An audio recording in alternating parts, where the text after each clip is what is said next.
Hallelujah. आप सबको जय मसीह की।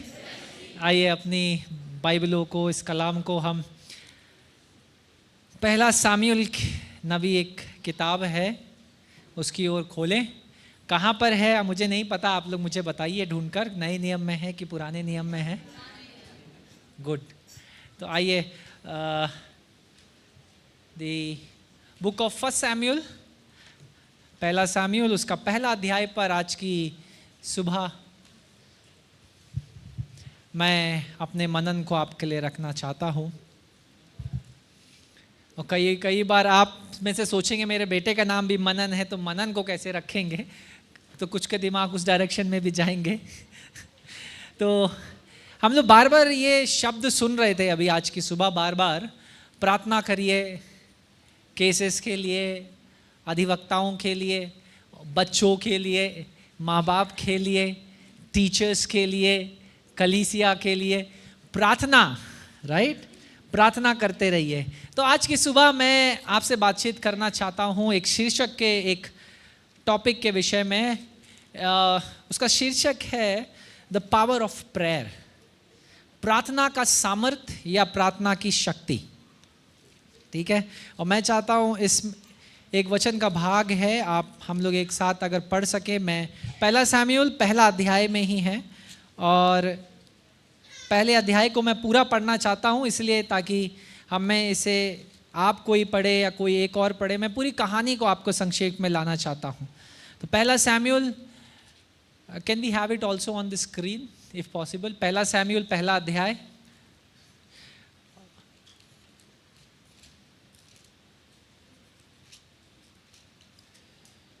यस, अब मैं पढ़ने जा रहा हूँ अपनी हिंदी बाइबल में। मेरा विनती यह है जब मैं पढ़ रहा हूँ आप अपनी बाइबलों में इस वचन की ओर ध्यान लगाए। पहला अध्याय। एप्रेम के पहाड़ी देश में रहमतोपीम नगर का निवासी एल्काना नामक एक पुरुष था। वह एप्रीम था और एक सूप के पुत्र तेहू का परपोता एलेहू का पोता और यरोहाम का पुत्र था। उसकी दो पत्नियां थी, एक का नाम हन्ना और दूसरी का पेनीना था। पेनीना के तो बालक हुए परंतु हन्ना को कोई बालक ना हुआ। वह पुरुष प्रतिवर्ष अपने नगर से सेनाओं के यहोवा को दंडवत करने और मेल बड़ी चढ़ाने के लिए शीलो में जाता था। वहाँ होप्नी और पिनास नामक एली के दोनों पुत्र रहते थे जो यहोवा के याजक थे। जब जब एल्काना मेल बड़ी चढ़ाता था तब तब वह अपनी पत्नी पनीना को और उसके सब बेटे बेटियों को दान दिया करता था, परंतु हन्ना को वह दुगना दिया करता था क्योंकि वह हन्ना से प्रीति रखता था। तो भी यहोवा ने उसकी कोख बंद कर रखी थी, परंतु उसकी सौत इस कारण से कि यहोवा ने उसकी कोख बंद कर रखी थी उसे अत्यंत चिढ़ाकर कुड़ाती थी।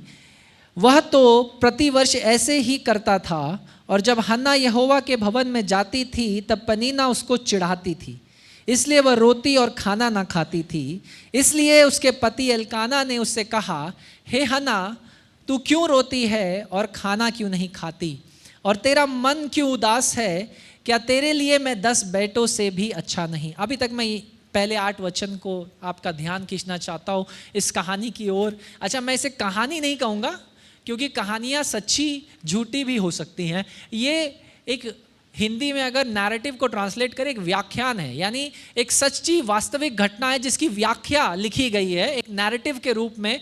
परमेश्वर के दासों को प्रेरणा मिला उसकी पवित्र आत्मा के द्वारा, और इस वचन को इसीलिए हम लोग कहते हैं इंस्पायर्ड वर्ड ऑफ गॉड, यानी परमेश्वर की पवित्र आत्मा के द्वारा प्रेरणा मिली और उस प्रेरणा के द्वारा ये रचा गया।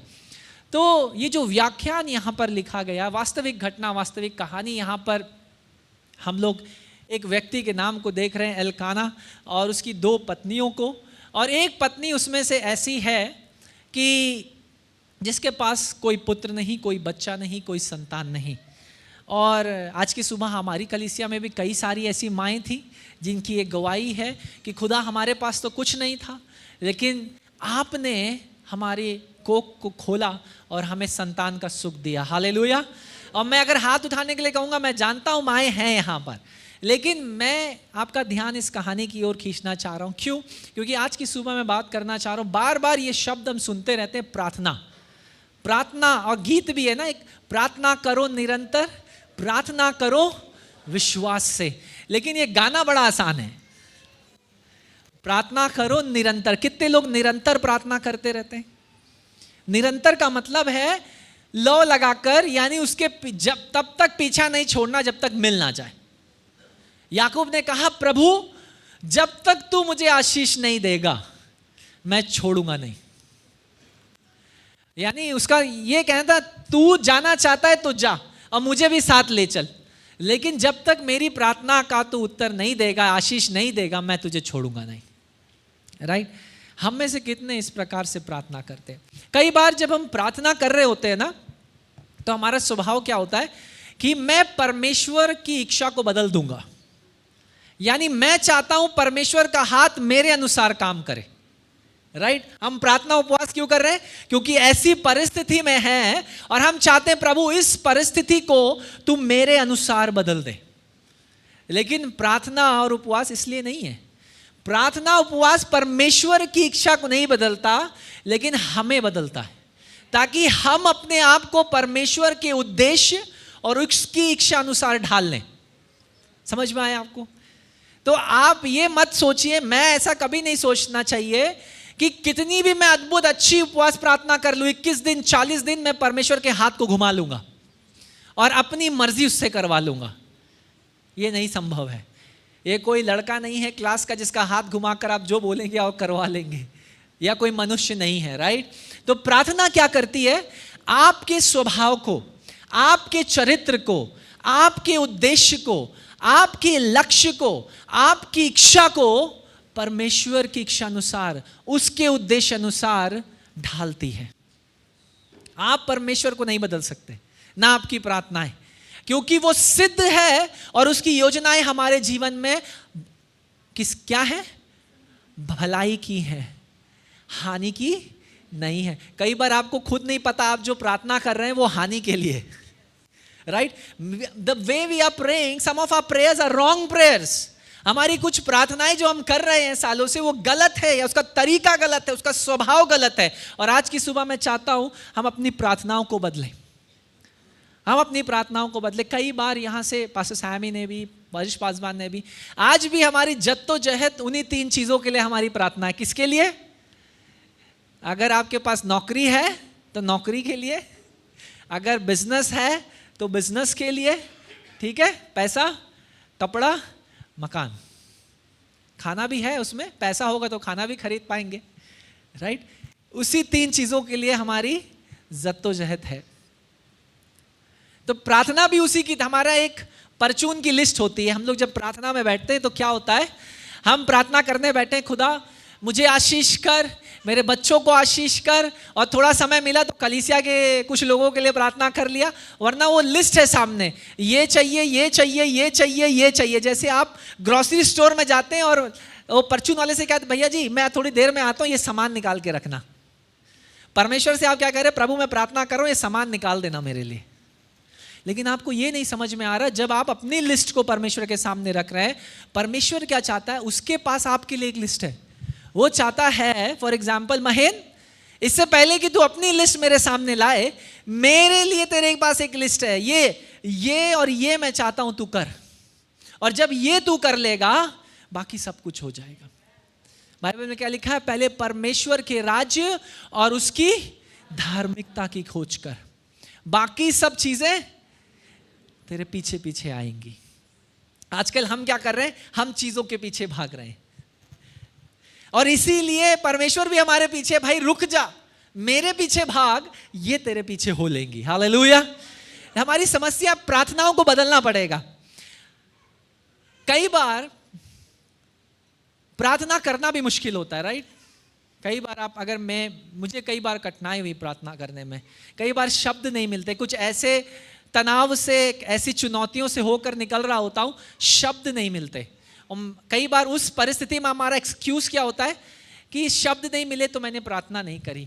तो कई बार मेरा स्वभाव क्या होता है? प्रभु मेरे पास शब्द नहीं है, लेकिन मैं कुछ गीत गाकर अपनी इस प्रार्थना को तेरे सामने रखना चाहता हूं, और मैं उन गीतों को गाता हूं। मैंने कहा प्रभु मेरे पास आज शब्द नहीं है, लेकिन ये गीत है और ये गीत मेरी प्रार्थना है।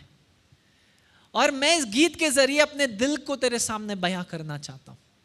राइट, ऐसी कई बार प्रार्थना करना मुश्किल हो जाता है, लेकिन समझना पड़ेगा प्रार्थना में ही हमारी जीत है। एक्सोडस चैप्टर 70, निर्गमन की किताब, उसका 17वां अध्याय। अमलेकियों के साथ युद्ध चल रहा है यहोशू का, और मूसा कहता है, मूसा गया है पहाड़ पर, वो कहता है यहोशू जाकर एक समूह को अपने संग ले जाना और इनसे लड़, और मैं तेरे लिए क्या करूंगा, मैं हाथ उठाकर प्रार्थना करूंगा। पहाड़ी की चोटी पर खड़ा है, हाथों को उठाकर खुदा की ओर दुआ कर रहा है। बाइबल बता रही है कि जब जब उसने हाथ नीचे करे तब तक अमेलेकी जीतने लगे, लेकिन जब तक उसके हाथ दुआ में ऊपर थे यहोशू और उसके लोग जीत रहे थे।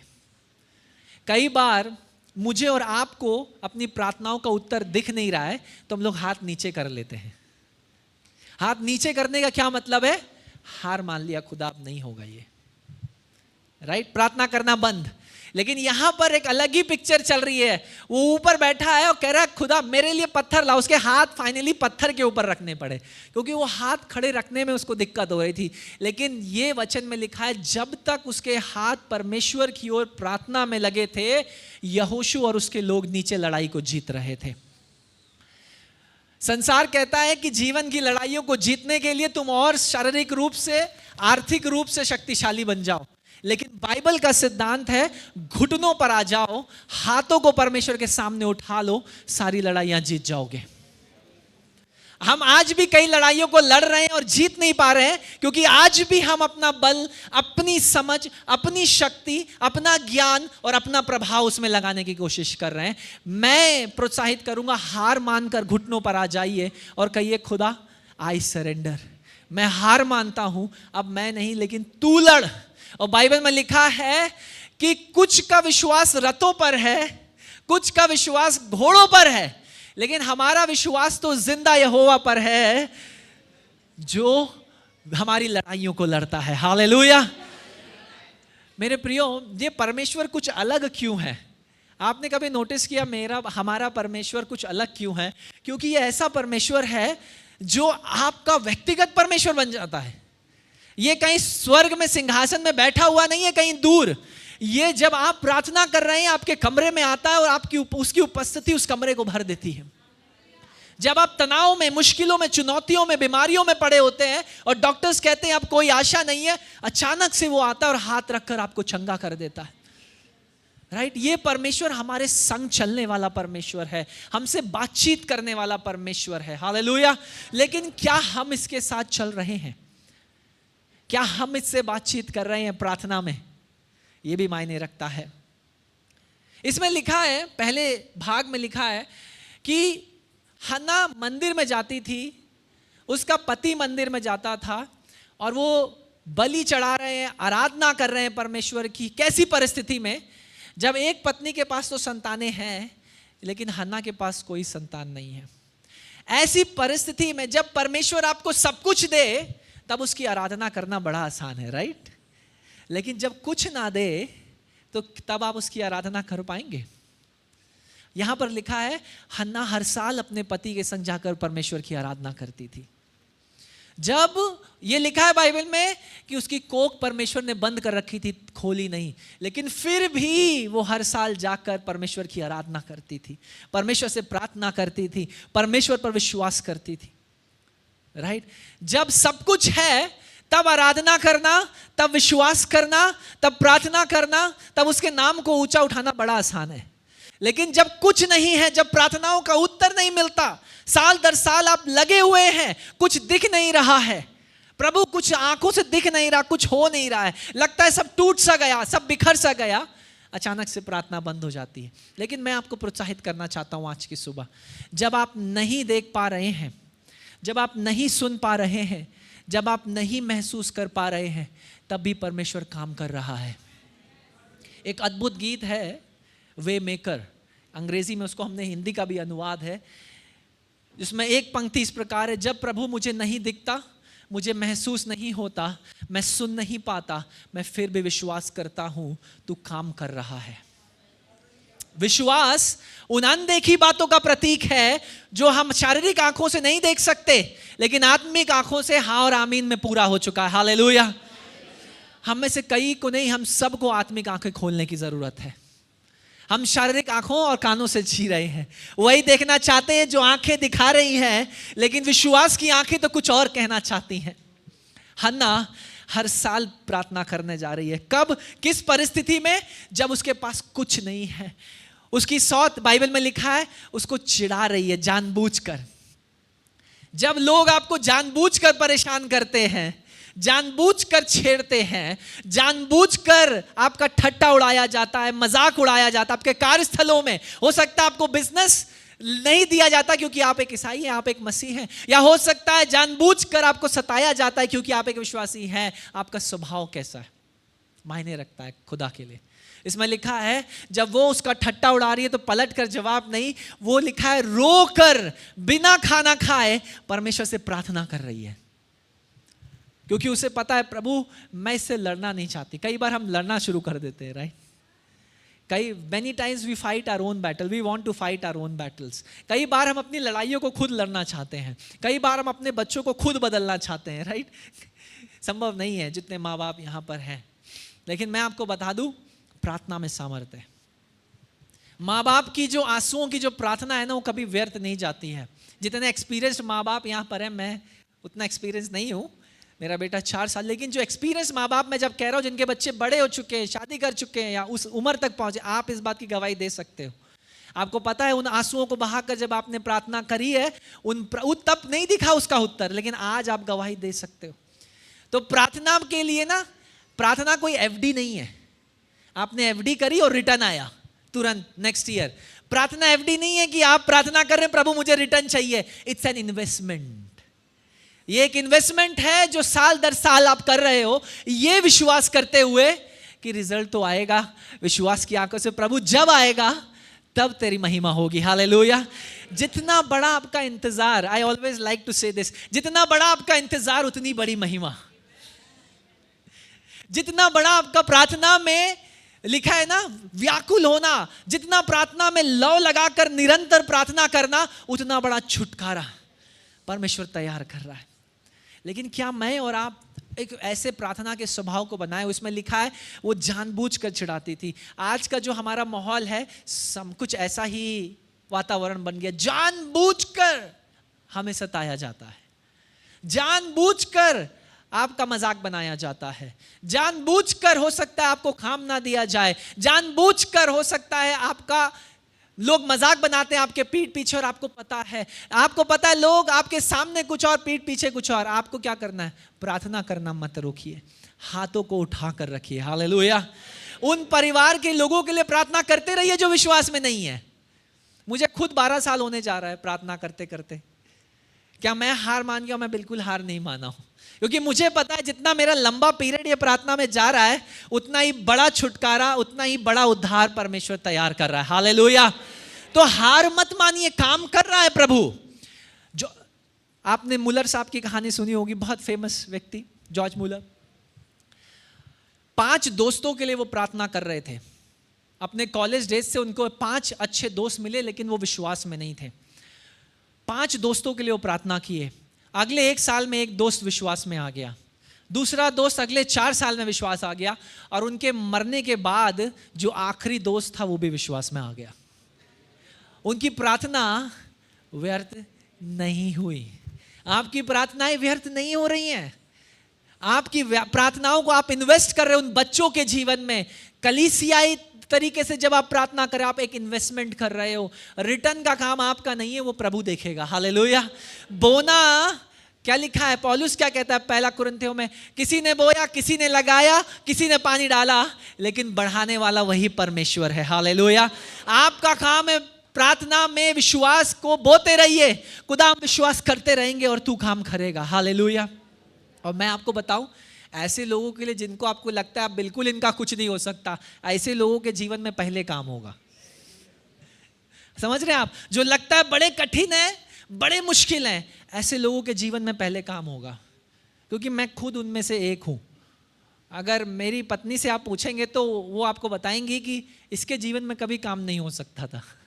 आज सुबह मेरे संडे स्कूल में मैं बैठा था तो मेरे बच्चों ने बोला, पास्टर मैन आपका कुछ गवाही बता दीजिए, we never knew, we want to hear your testimony, have you beaten somebody, क्या आपने कभी किसी को मारा है, किसी के संग मारपीट करी। तब मैंने उनको थोड़ा सा अपना पिछला जीवन बताया कि हम लोग तो मारने के अलावा गैंग्स में भी थे, और जनता दल जेडीयू उन दिनों में, आई वॉज दी लखनऊ सचिव जेडीयू का, my brother, my eldest brother, मेरा जो सबसे बड़ा भाई है वो यूपी सचिव।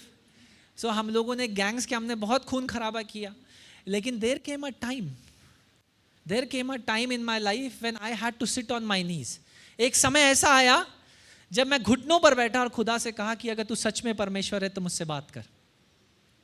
क्योंकि कुछ लोग मेरे लिए प्रार्थना कर रहे थे, उनमें से एक थी मेरी प्रिंसिपल जो कि कैथलिक थी, लेकिन उसने प्रार्थना करना नहीं छोड़ा। और मैं आज, अगर मैं सच में उनका बहुत एहसानमंद हूँ कि उस लेडी ने मेरे लिए कभी प्रार्थना करना नहीं छोड़ा।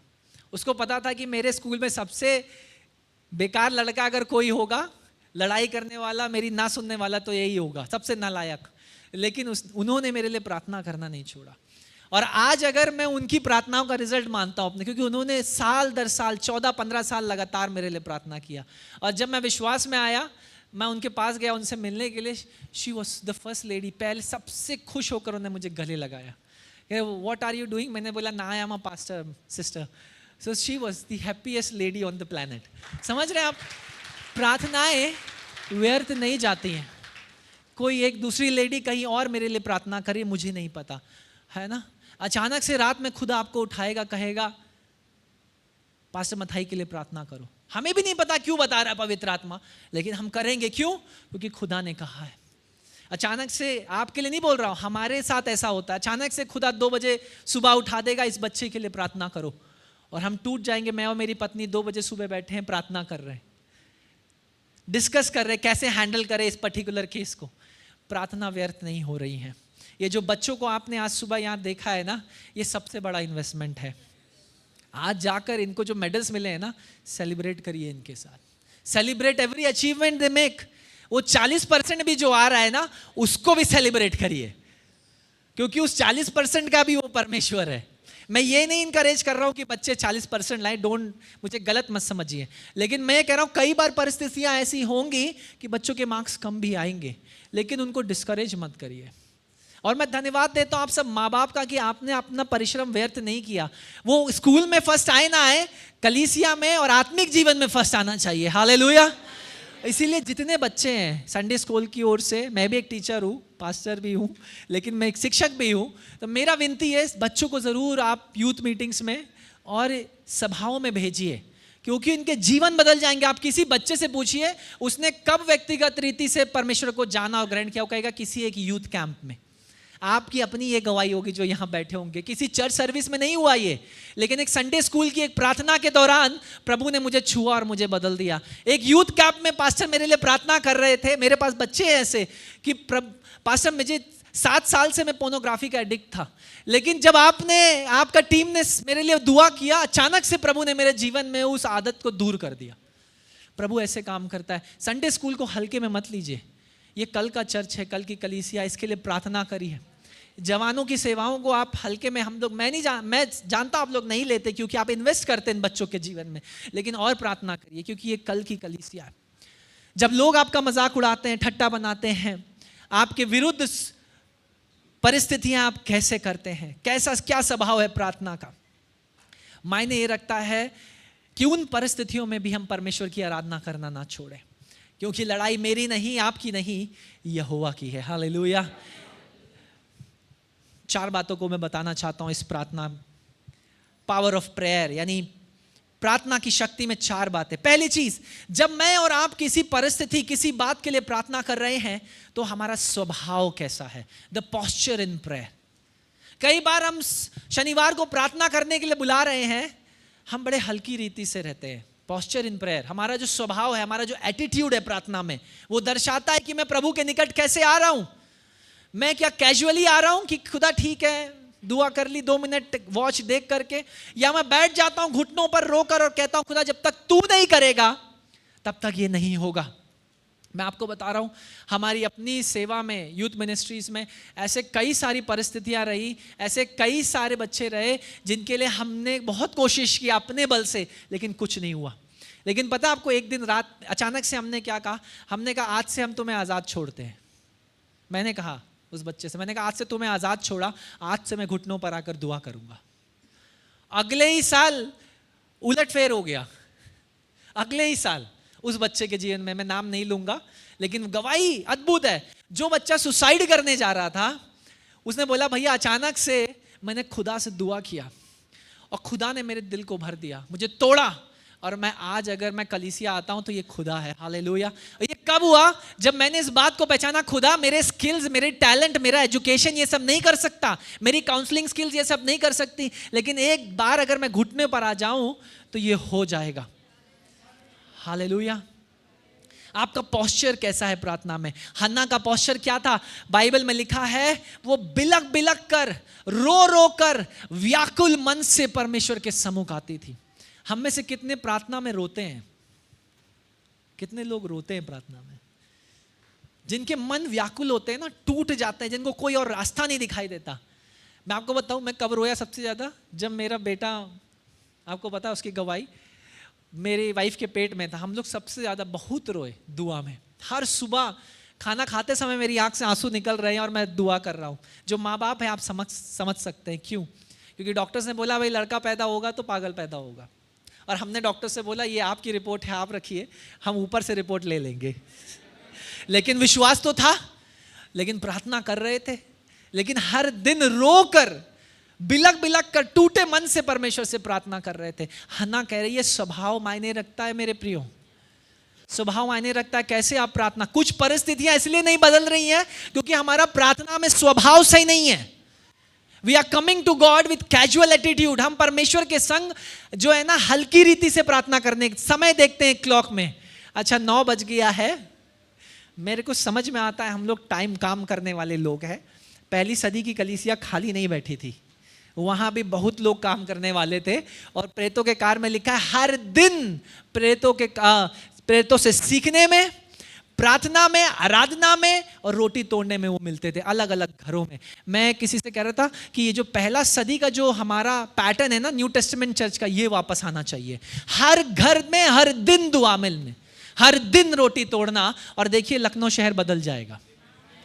मैं किसी से, हमारे यूथ के बच्चे से बात करता, कहता कि वो मुझसे पूछ रहा भैया चीज़ें क्यों नहीं बदल रही हैं। मैंने कहा पहली सदी में कंपेयर करते हैं क्या हुआ। हम लोग बैठे, थोड़ा सा डिस्कशन हुआ। मैंने कहा ये हर दिन प्रार्थना कर रहे लोग खाली थे, तो हम लोगों ने थोड़ी रिसर्च करी। मैंने कहा इसमें से कोई मछुआरा है, सुबह अर्ली मॉर्निंग निकल जाता है, इसमें से कोई टैक्स कलेक्टर है, रोमन गवर्नमेंट के अंदर है, इनको तो ड्यूटी करनी है, कुछ रिटायर्ड सैनिक्स हैं, कुछ की फैमिलीज में उनके पास बिजनेसेस हैं, लेकिन फिर भी सब सेक्रीफाइस करके वो सुनिश्चित कर रहे हैं हर शाम रोटी तोड़ना, प्रेतों से सीखना, प्रार्थना में बैठे हुए। Hallelujah. God economics is not our economics. परमेश्वर का अर्थशास्त्र हमारा अर्थशास्त्र नहीं है। हमारा अर्थशास्त्र क्या कहता है? वहां पैसा लगाओ जहां से वापस आएगा, राइट? परमेश्वर कहता है वहां लगाओ जहां से कुछ नहीं आएगा। क्योंकि तुम कहां के लिए दे रहे हो, कहां के लिए बोल रहे हो? स्वर्ग के लिए। आमीन। मेरे प्रियो, स्वभाव मायने रखता है। Posture matters to God. क्या मैं कुछ प्रार्थनाओं का उत्तर इसीलिए नहीं आ रहा है, स्वभाव सही करना पड़ेगा। रो रो कर, बिलक बिलक कर, व्याकुल मन से वो प्रार्थना कर रही थी। लगातार हर साल वो प्रार्थना कर रही थी। पहला राजा उसके 18वें अध्याय में एलाइजा ने 7 बार बारिश के लिए प्रार्थना करी। 7 बार। आप और मैं एलाइजा होते तो कहते थे भाई अब बारिश नहीं आएगी। 2 बार में प्रार्थना हो गई, खत्म। 3 बार उसने मरे हुए विधवा के बच्चे के लिए प्रार्थना करी, 3 बार। और तीसरी बार यहोवा ने सुर कर उसे जिंदा किया। और उस लेडी की गवाही क्या थी, उस महिला की? अब मैं जान गई कि तू परमेश्वर का व्यक्ति है। कई बार लोगों को आपकी प्रार्थनाओं के द्वारा पता चलेगा कि आपका परमेश्वर कितना सामर्थी है। हालेलुया। लेकिन उसके लिए स्वभाव, एटीट्यूड, पोस्चर बदलना पड़ेगा आपको। पोस्चर कैसा होना चाहिए जब प्रार्थना में बैठते हैं? व्याकुल मन, टूटा हुआ मन, बिलक बिलक कर, लो लगाकर परमेश्वर से निरंतर प्रार्थना करते रहना। दूसरी चीज इसकी प्रार्थना में जो बहुत अद्भुत है वो है उपवास। अगर आप ध्यान से देखेंगे उसमें लिखा है वो खाना नहीं खाती थी, उपवास में बैठ जाती थी। समझ रहे हैं आप? उपवास का क्या मतलब है? हम में से कईयों के लिए उपवास होता है डाइटिंग, राइट? डाइटिंग कि हम ये नहीं खाएंगे ना एक दिन तो चले। मैं आपको एक साइंटिफिक कारण बता देता हूं हटकर। रिसेंटली साइंटिस्ट ने, वैज्ञानिकों ने, एक जापानीज वैज्ञानिक है, उन्होंने इस बात को नोटिस किया और उसके लिए उनको नोबेल पुरस्कार मिला है 2016 में। आप गूगल कर सकते हैं इस जापानीज साइंटिस्ट को, नाम मुझे याद नहीं आ रहा है but I read that article. उस जापानीज साइंटिस्ट ने रिसर्च किया, जो लोग उपवास करते हैं, राइट, और मैं इसमें प्रार्थना भी जोड़ रहा हूं, जो लोग उपवास और प्रार्थना में बैठते हैं उनको कैंसर नहीं हो सकता। उसकी रिसर्च ये बता रही थी कि जब आप उपवास में बैठते हैं आपकी बॉडी जो डेड सेल्स, जो खराब सेल्स है, उनको खाना शुरू करती है अंदर से और उनको रिप्लेस करके नए सेल्स आने शुरू होते हैं। और उसके जरिए क्या होता है, कभी बॉडी में कोई बैड सेल या जो सेल आपको कैंसर या कोई गांठ या ट्यूमर बना सकता है वो पनपता नहीं है। ये अभी साइंटिस्ट ढूंढ रहे हैं। आपको लगा पहली सदी में कैंसर क्यों नहीं था? क्योंकि वो लोग घुटनों पर उपवास में बैठ रहे थे। मेरे प्रियो, मैं थोड़ा सा इसको रिलेट करने लगा। मैंने कहा ये जो बीमारियां अभी आ रही हैं ये हमारे डाइट की वजह से, हमारे पैटर्न्स के, हम में से कितने उपवास कर रहे हैं? मैं हाथ मत उठाइएगा, I don't want to embarrass anybody, लेकिन कितनों के जीवन में उपवास है कम से कम हफ्ते में एक बार? मैं खुद को भी जांचता हूं इस एरिया में। मैं कहता हूं खुदा मेरी मदद कर कि एक नहीं मैं और ज्यादा कर सकूं। रिसेंटली मैं और मेरा पत्नी बातचीत करते 21 दिन के उपवास के लिए, और हमने कहा जो डैनियल वे ऑफ फास्टिंग है, हम सारा चॉइस फूड हटा देंगे, सारा चॉइस जो मुझे पसंद है हम सब हटा देंगे और हम उस पे चले जाएंगे ताकि हम परमेश्वर का फेवर हमारे जवानों के जीवन पर मैं देखना चाहते हैं। हमने कहा सारा चॉइस फूड, अगले 21 दिनों के लिए मैं कुछ नहीं खाऊंगा। क्या तबीयत खराब होगी? कुछ समय होगी, लेकिन खुदा क्या आपके साथ रहेगा? बिल्कुल रहेगा। स्वभाव परमेश्वर के लिए मायने रखता है मेरे प्रियो। Let us change the attitude that we come to God. हम जिस पॉस्चर में, जिस स्वभाव के संग, जिस हृदय के संग परमेश्वर के निकट आ रहे हैं उसको बदल दीजिए कि मैं प्रार्थना के द्वारा अपना काम निकलवा लूंगा। ये छोड़ दीजिए, ये है ना, प्रार्थना के द्वारा काम निकलवा लूंगा, ये स्वभाव छोड़ दीजिए। टूटे मन से, व्याकुल मन से, रो रो कर, बिलख कर उपवास के संग परमेश्वर के पास आइए, निरंतर प्रार्थना करिए। और आप पूछ सकते हैं पास्टर उपवास प्रार्थना से क्या हो सकता है? मैं बताऊंगा, इतिहास इसका गवाह है। 1756, आप हिस्ट्री उठा के देखिएगा, 1756 फ्रांस ने ब्रिटेन का इन्वेजन किया, ब्रिटेन लंदन के ऊपर कूच करी। उस समय लंदन के राजा ने क्या करा, क्योंकि उस समय मसीही देश था, उसने 4 दिन की उपवास प्रार्थना घोषणा कर दी। उसने कहा हम फ्रांस से जीत नहीं सकते, लेकिन यह कर सकते हैं घुटनों पर आ जाओ सब लोग। और 4 दिन उस पूरे लंदन शहर में किसी ने कुछ खाया नहीं, उपवास और प्रार्थना में बैठ गए। 1756 फ्रांस ब्रिटेन को हरा नहीं पाया। इतिहास इसका गवाह है, क्योंकि पूरा देश घुटनों पर आकर यहोवा को पुकारने लगा। राइट? एस्थर, हमारी अपनी बाइबल इस चीज की गवाह है। 3 दिन उपवास और प्रार्थना, और जो योजना लोगों को मारने के लिए थी वही योजना परमेश्वर के लोगों को ऊंचा करने के लिए बना दी गई। हालेलुया! उलट तख्ता पलट देती है उपवास और प्रार्थना। अगर आपको नहीं समझ में आ रहा है, हमारा अपना देश इसका गवाह है। आज से कुछ डेकेड्स पहले अगर आप जाएंगे तो साउथ में, तमिलनाडु में एक बहुत पावरफुल लेडी थी, जयललिता, और उनका जो किंगडम था ना उसको हम लोग साम्राज्य कहते हैं। क्यों? क्योंकि उनको कोई हरा नहीं सकता था इलेक्शंस में। वो बड़ी कॉन्फिडेंट थी। लेकिन एक साल पास्टर ने ये कहानी बताई है और ये इतिहास में रिकॉर्डेड है, आप इसको चेक कर सकते हैं। इसमें उन्होंने एक साल क्या किया, मसीहों को प्रताड़ित किया, कलीसियाओं को नुकसान पहुंचाया, और कॉन्फिडेंट थे इस साल भी हर साल की तरह वो जीत जाएंगी। लेकिन हुआ क्या पता आपको? हाँ, और जो सांसद, अपनी पार्लियामेंट थी, उसमें उन्होंने एक बिल लाया मसीह विरोधी कानून का, और कई सारे 17-18 चीजों के लॉज ले आई वो मसीह विरोधी। आपको पता है, बड़ी कॉन्फिडेंट, हर साल की बार मैं जीतूंगी, मेरा साम्राज्य कोई हिला नहीं सकता, नबूकदनेस्सर की तरह। राइट? उस साल कांग्रेस ने सरकार बना दी।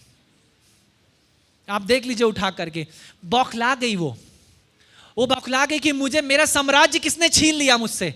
और उसने कहा सारों जितने IAS PCS उसके अधिकारी थे सबको अपने राजमहल में बुलाया। वो डिप्रेशन में चली गई, 2 दिन तक किसी से बात नहीं किया। तीसरे दिन उसने बुलाया, बताया कैसे हम इलेक्शन हारे। उसने बोला मैडम, किसी के पास कोई जवाब नहीं। उसका PA बोला मैडम मेरे पास एक जवाब है। बोला बोलो।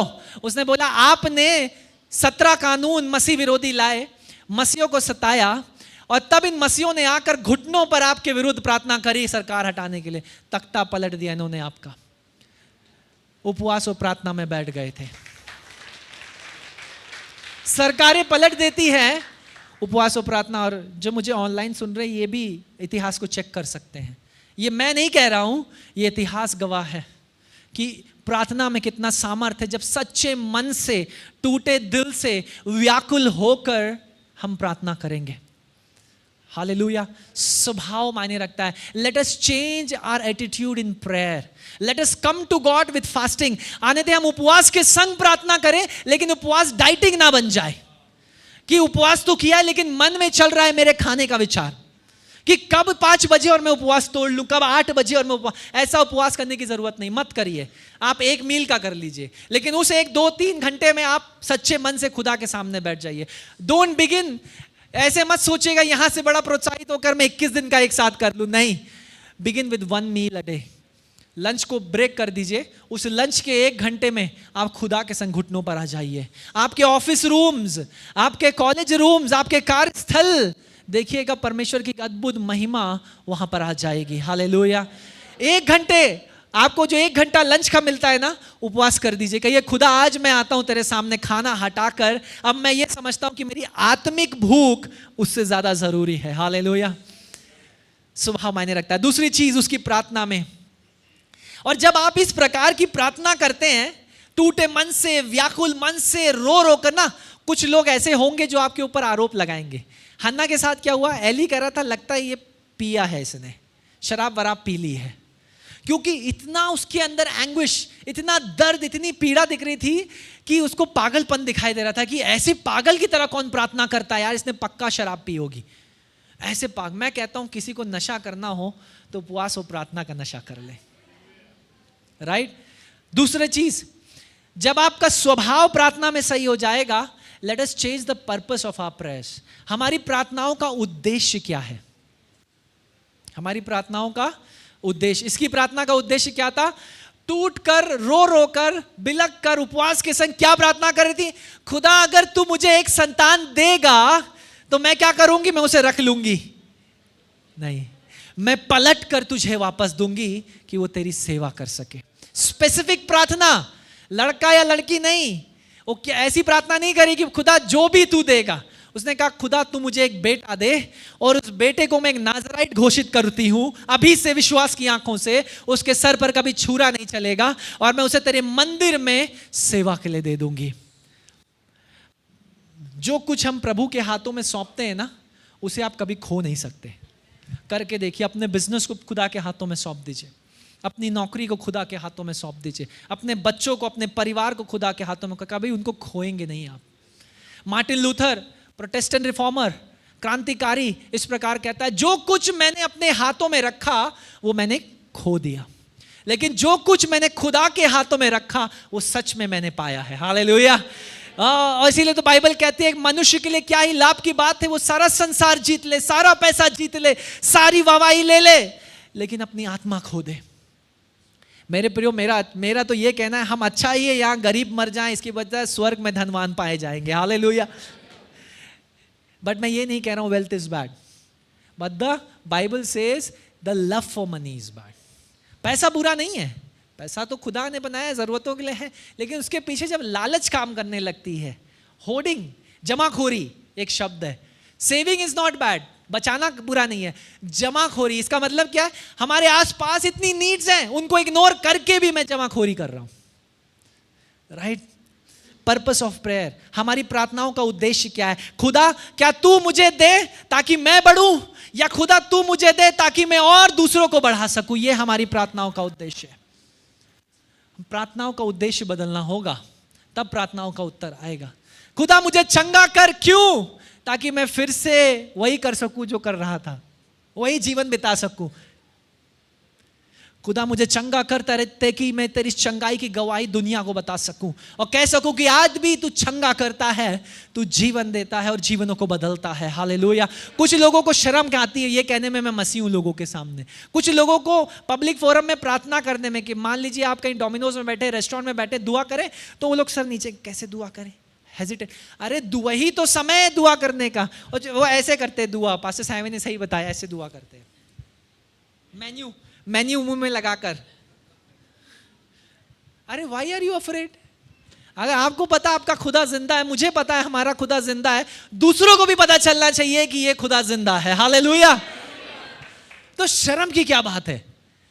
प्रार्थनाओं का उद्देश्य बदलना पड़ेगा। मैं थोड़ा जल्दी जा रहा हूं। तीसरी बात, जब आपकी प्रार्थनाओं का स्वभाव, प्रार्थना करने का स्वभाव बदलेगा, उद्देश्य बदलेगा, यानी पोस्चर बदलेगा, और क्या बदलेगा? पर्पस बदलेगा, तब आपको राइट प्रोडक्ट भी सही आएगा, रिजल्ट भी सही मिलेगा। क्या रिजल्ट मिला? परमेश्वर ने एक बेटा दिया। इस प्रकार लिखा है, हन्ना की प्रार्थना को सुनकर यहोवा ने उसकी कोख को खोल दिया। हालेलुया। आप में से कईयों की प्रार्थनाओं को सुनकर खुदा ने आपकी कोख को भी खोला है मेरे प्रियो। आप में से कई इस बात की गवाही देते हैं, क्योंकि आप रो रो कर टूटे मन से, जब दुनिया आपके आंसू को नहीं देखती थी, उस रात में जब आप अपने रो रो कर तकिए गीले कर देते थे, तब खुदा ने उन आंसुओं को देखा और आपकी प्रार्थना का उत्तर दिया। तो जब आपको, एक मैं उदाहरण देना चाहता हूं, जब परमेश्वर आपकी प्रार्थना का उत्तर देता है ना, वो किस लिए देता है? क्योंकि प्रार्थना में आपका स्वभाव सही है और प्रार्थना का आपका उद्देश्य सही है, तब उत्तर सही आता है। हम प्रार्थना क्या कर रहे हैं? खुदा let your will be done, लेकिन दूसरी हमारी उसमें जुड़ी हुई प्रार्थना क्या होती है?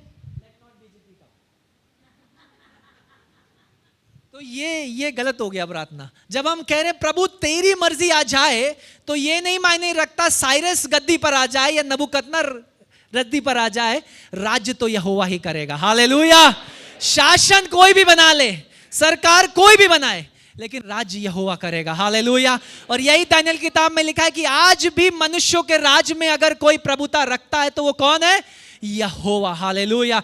जब इंसान हाथ खड़े कर देता है मेरे प्रियो, डॉक्टर्स हाथ खड़े कर देते हैं, बड़े बड़े सामर्थी लोग हाथ खड़े कर देते हैं, तब यहोवा अपने हाथ को नीचे बढ़ाता है। हालेलुया। 1940 में एक ग्रुप ऑफ स्टूडेंट्स, एक बच्चों का, जॉन वेस्ली के घर पहुंचे ये बच्चे एक टूर करने के लिए। जॉन वेस्ली, अगर आपने नाम सुना हो, मेथोडिस्ट मूवमेंट के, आज के मेथोडिस्ट चर्च नहीं, उन दिनों में मेथोडिस्ट चर्च आत्मा से भरा हुआ चर्च हुआ करता था। मेथोडिस्ट चर्च के संस्थापक, फाउंडर के घर पहुंचे। उनके बेडरूम में एक कारपेट लगा हुआ था। कारपेट बेडरूम के नजदीक रखा हुआ था और उस कारपेट के ऊपर 2 घुटनों के निशान बने हुए थे और वो छिला हुआ मतलब कारपेट था। तो एक बच्चों ने बड़ी उत्सुकता से पूछा कि मैडम ये कारपेट यहाँ पर खराब क्यों है? तो मैडम ने बताया, बच्चों यहाँ पर जॉन वेस्ली घुटनों पर आकर हर दिन रो रो कर प्रार्थना करता था, इसीलिए इस कारपेट की ये हालत है। आपके घुटने बता देंगे आप कितनी देर प्रार्थना में बिताते हैं मेरे प्रियो। वो काले घुटने आपका जीत की गवाही है। हालेलुया। अगर किसी के घुटनों से पता चल जाएगा वो कैसी प्रार्थना करता है। दर्द होता है घुटनों में बैठने पर, आपको पता है। कई बार मेरे को अचानक से परमेश्वर छत पर तोड़ देगा तो मैं सीमेंट के ऊपर बैठा हूं और वो चुभता है, लेकिन मेरे को बैठना है क्योंकि खुदा ने मेरे को तोड़ा है उस स्थान पर। मेरी वाइफ नहीं समझ रही इसको क्या हो रहा है, लेकिन वो ये समझ गई है कि खुदा इससे कुछ कह रहा है। और घुटनों में ना छिलेगा, साइन बनेंगे, तो वो वहां पर ना वो एक गैप बना हुआ था। घुटने सूज जाएंगे आपके, सच्चे दुआ में करेंगे ना, जब घुटनों पर बैठेंगे घुटने सूज जाएंगे, लेकिन कोई बात नहीं, वो सूजे हुए घुटने उस यहोवा की गवाही है। हालेलुया। और आपको पता उसके बाद क्या हुआ? सब बच्चे बस में बैठ गए एक्साइटिंग होके कि बढ़िया टूर हो गया जॉन वेस्ली का, राइट। और उसके बाद क्या हुआ? एक बच्चा मिसिंग था। टीचर घबरा कर, आप में से कई सारे टीचर्स हैं, कोई बच्चा मिसिंग हो जाए तो क्या होगा? जान पर आ जाएगी आपकी। तो ये टीचर भागते हुए गई, सब जगह ढूंढा, अचानक से उसे याद आया, बेडरूम भागी। बेडरूम पर एक बच्चा उसी स्थान पर घुटनों पर बैठा हुआ था और वो ये प्रार्थना कर रहा था। उसकी प्रार्थना सुनिए, खुदा एक बार मेरे द्वारा फिर से वो क्रांति ले आ।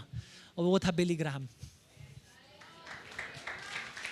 बिली ग्राहम ने घुटनों पर आकर जॉन वेस्ली के रूम में वो प्रार्थना करी और मुझे और आपको पता है लाखों और करोड़ों लोगों तक उसने सुसमाचार पहुंचाया। प्रार्थना का रिजल्ट विल बिकम, आएगा, उत्तर आएगा। स्वभाव बदलें, उद्देश्य बदलें। और अंतिम बात, पार्टिसिपेशन इन प्रेयर। जब उत्तर आ जाता है ना प्रार्थना का, कई बार हम यहोवा को भूल जाते हैं, है ना। जब तक उत्तर नहीं आ रहा है, हालेलुया, प्रेज द लॉर्ड, यहोवा तू करने वाला है, लेकिन जैसे ही उत्तर आया भूल गए, है ना। देने वाले को ही भूल गए, आशीष में मगन हो गए। यही तो कई सारे हमारे चर्चेस में भी हो जाता है ना।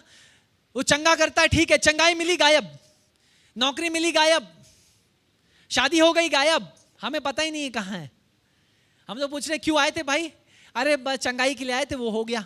फिर लेकिन कुछ साल बाद आप उसे पूछे क्या हुआ, कह रहे पास्टर मैं फिर उसी प्रॉब्लम से होके निकल रहा हूँ, मेरे जीवन में फिर से वही स्ट्रगल्स है, वही एडिक्शंस है, वही पाप है। क्यों? चंगाई देने के लिए यीशु मसीह नहीं आया, उद्धार देने के लिए आया। हालेलुया। चंगाई इज अ बाई प्रोडक्ट। चंगाई तो मिलेगी और हो सकता है कई बार नहीं भी मिले। याकूब को चंगा बेचारा, भला चंगा, मैं कहता हूं खुदा भला चंगा आपके पास आया, आपसे आशीष मांगी, आपने कूले की हड्डी तोड़ दी और जिंदगी भर लंगड़ाते हुए चला। लेकिन फिर भी बाइबल में लिखा है and God was with Jacob, Yahowa Yakub के संग संग चला। हालेलुया। और जब आप यहोवा के साथ चलेंगे, यहोवा आपके संग चलने लगेगा। हालेलुया। जब आप यहोवा के लिए खड़े हो जाएंगे, यहोवा आपके लिए खड़ा हो जाएगा। जब आप यहोवा के लिए बोलना शुरू करेंगे, वो आपका मुंह बन जाएगा, आपके मुंह का प्रयोग करना शुरू करेगा। Hallelujah. Participation in prayer is very important. Hannah की प्रार्थना का उत्तर मिला, हो सकता था वो भी मन्नत को पूरा नहीं करती। अरे एक ही तो बेटा है, खुदा एक ही बच्चा तो है, मैं कैसे दे दूं। लेकिन उसने क्या किया, बाइबल में लिखा है 3 साल के बाद, वीनिंग, यहूदी कल्चर में 3 साल, यानी जब दूध छुड़ाना होता था 3 साल कम से कम, 3 साल के बच्चे को उसने मंदिर में दे दिया। कहा अब तेरी सेवा यही है। 3 साल का बच्चा मेरे बेटे से 1 साल छोटा समझ लीजिए, उनको ज्यादा नॉलेज नहीं होता है, लड़खड़ा कर शब्द बोलते हैं। लेकिन बाइबल में लिखा है God spoke to Samuel. Hallelujah. 3 साल के बच्चे से यहोवा बात कर रहा है। और यहां हम लोग 25 साल से कलीसिया आ रहे और हम परमेश्वर की आवाज नहीं सुन पा रहे हैं। कुछ तो समस्या है हमारे साथ। मेरे प्रियो, बदलना पड़ेगा प्रार्थनाओं को, स्वभाव को, उद्देश्य को, और उन प्रार्थनाओं में पार्टिसिपेट करना पड़ेगा। जब 3 साल के बच्चे से मंदिर के अंदर यहोवा 3 बार पुकार कर बात कर रहा हो, बाइबल में लिखा है उसका जैसा नबी कोई और दूसरा नहीं हुआ। ऐसा अभिषेक कि उसके शब्दों से बोलने के द्वारा काम हो जाते थे। ऐसा अभिषेक क्यों? 3 साल से सेवा। लेकिन ये शुरुआत कैसे हुई? क्योंकि जब यहोवा ने उत्तर दिया तो वो आज्ञाकारी बनी रही, विश्वास योग्य बनी रही। जब आपकी प्रार्थनाओं का उत्तर यहोवा देगा या दे दिया है, तो क्या आप विश्वास योग्य बने रहे यहोवा के प्रति, उसकी मंडली के प्रति, उसके संगति के प्रति? क्या आप आज्ञाकारी बने रहे उसके वचन के प्रति? क्योंकि अगर आज्ञाकारी बने रहेंगे तो जैसा हन्ना के साथ हुआ वैसा ही आपके साथ होगा। हन्ना के साथ क्या हुआ? 2 अध्याय में लिखा है और यहोवा ने उसे और बच्चे दिए। आहा, यानी मांगा 1 था, दिए टोटल 6। सैमुअल को मिलाकर 6, 5 उसके साथ थे। सैमुअल मंदिर में सेवा कर रहा था, 2 बेटियां 3 और लड़के। वाह, 5 और। मांगते 1 है लेकिन देना योग्यता से बढ़कर देने वाला है, मांगने से बढ़कर देने वाला है। लेकिन पहले प्रार्थनाएं तो सही करें, स्वभाव तो सही करें, उद्देश्य तो सही करें, हमारे मांगने से बढ़कर वो देगा। हालेलुया। आइए हम सब अपने स्थानों पर खड़े हो जाएं। प्रार्थना अगर आप किसी परिस्थिति के लिए कर रहे हैं, उसको मत छोड़िए, खुदा बदलेगा। हालेलुया। आइए आंखों को बंद करें, खुदा की ओर देखें आज की शाम। Hallelujah, hallelujah. अब मैं नहीं जानता किस बात के लिए हम लोग प्रार्थना कर रहे हैं, लेकिन मेरी विनती ये है, अनुरोध ये है, आज की सुबह हम अपनी प्रार्थनाओं का उद्देश्य सही करें। प्रार्थनाओं में परमेश्वर के निकट सही स्वभाव से आए, और जब प्रभु उन प्रार्थनाओं का उत्तर दे तो उस प्रार्थनाओं में संगति कर लें, सहभागिता करें, उसके संग पार्टिसिपेट करें, आज्ञाकारिता में विश्वास योग्य बन जाएं। Hallelujah, hallelujah. आंखों को बंद कर कर खुदा की ओर। मुझे नहीं पता वो कौन सी प्रार्थनाएं हैं, लेकिन याद रखिए जब तक आपके हाथ उठे हैं आप लड़ाई जीत रहे हैं, हारे नहीं हैं। Hallelujah, hallelujah, hallelujah. उन हाथों को उठाए रखें, उन घुटनों पर आते रहे, क्योंकि विजय हमारी है। यहोवा जिस प्रकार कहता है युद्ध हमारा नहीं, युद्ध यहोवा का है। Hallelujah, hallelujah.